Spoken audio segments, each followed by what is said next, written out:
So it's what I thought, Jesuit, a prestige place, but then didn't realize the amount of great kids, great families, and great people running this school. So it's been great. It's been great. That's off the field. On the field, it has been a challenge when we had that 2-week hiatus and missed them 3 games, including that includes the Jamboree.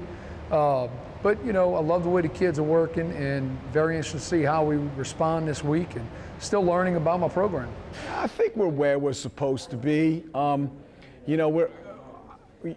We knew coming into the year that we were going to have to lay a foundation for a program that would have to endure over a long period of time. So this is our foundation year. And, I never look at wins and losses. Obviously we want to win every game. But for me, it's more important to lay a foundation that's going to keep this program going for years to come. Yeah, I mean, Jack LaRiviere, he's top notch. Good things happen to good people, great things happen to great people, and he's up there, one of the greatest I've ever coached as far as a person. So I think great things are going to happen for him. He works hard day in, day out. And he's just a great leader for our offense in the weight room, on the field, and in that classroom over there. Yeah, I think Cole's been playing really well. This was the right year to change it. There's no secret to our youth. We got 88 varsity football players, 75 return next year, and 61 of those 75 return 2 years. Cole's one of those 61. He's a sophomore. So for us to change the offense last year would have been a mistake. Those guys had been in that spread concept for about 4 years. But changing it this year, even though we're having some growing pains with it, we're doing it now. It's kind of on-the-job training, and I could see Cole getting better every week. Well, I mean, I think, first of all, our coaches do a great job. I go all the way down the list. Our defensive coordinators, Coach Rule, Coach Baglio, Coach Dan Devon in the secondary, with the help of some other guys that we have that are very good coaches. I think those guys have their players prepared, and their players want to please them coaches. They know that they're working hard, and they're so coachable, and couldn't be more proud of the effort that we're getting, and now we just got to find a way to win games. We played 3 juniors, a freshman, and 7 sophomores.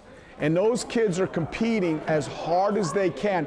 One of the things I think people don't understand about this team is because of COVID last year and the change the year before, they lost their freshman and JV schedules. So these guys are playing football on Friday night, and it's really their first experience at playing football, going back to their middle school days. So I think we're progressing well. There are some things that we need to change as we go through this, evaluate our kids, evaluate talent levels. But that's what this year is going to be about for us. Well, I mean, the first thing is they have an electric player in Kobe Young. He's already returned a couple punts, returned a punt last week for a touchdown, kick returner, punt returner, wide receiver, very elective. We're very familiar with him, that's for sure. And he's, but he's a sophomore, and he's phenomenal. He has a chance to be the best athlete on the field come Friday night. And then offensively, they're going to be very similar to Navy-type offense, so it's very tough to prepare for in a week. We played a very physical game against Brother Martin, and now we need to prepare for this option style of attack with a quarterback that can throw it a little bit, with receivers that can go. What you see on Jesuit in 2021 is probably what you saw from Jesuit in 1951. They have really tough kids. They play very, very smart, sound football. They know their identity. And Ryan has done a great job embracing that identity. Typical up front offensively, big kids that every step's the right step, every hand placement is the right hand placement. Big physical quarterback, obviously, who can run the ball. Dynamic running backs who find creases and make plays. Their receivers all have great hands. Defensively, they're not very complicated, but what they are is extremely sound. First of all, it's a blessing to be a part of it. I was able to scout this back 14, 15 years ago. I haven't seen it really since. And, you know, and each year I heard it's going to evolve. And, you know, there's so much tradition, there's so much history, there's so many proud alums, there's proud people involved in this game. And super excited and blessed to be a part of it. And I can't wait to Friday night to really see it and feel it and watch Jesuit football compete in it.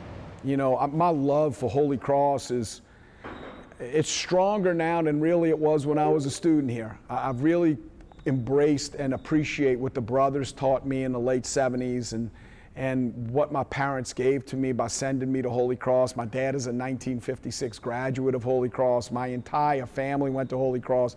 They've all been part of the Jesuit-Holy Cross rivalry. But for me to represent it as the head football coach, it is such an overwhelming joy and pride that I have to do it.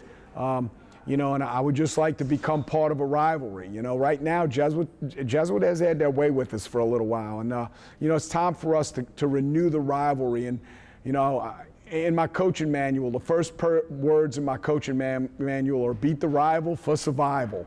And the only way it becomes a rivalry you know, each team has to win a little bit and each team has to not win a little bit. Well, we got to start holding up our end of the bargain.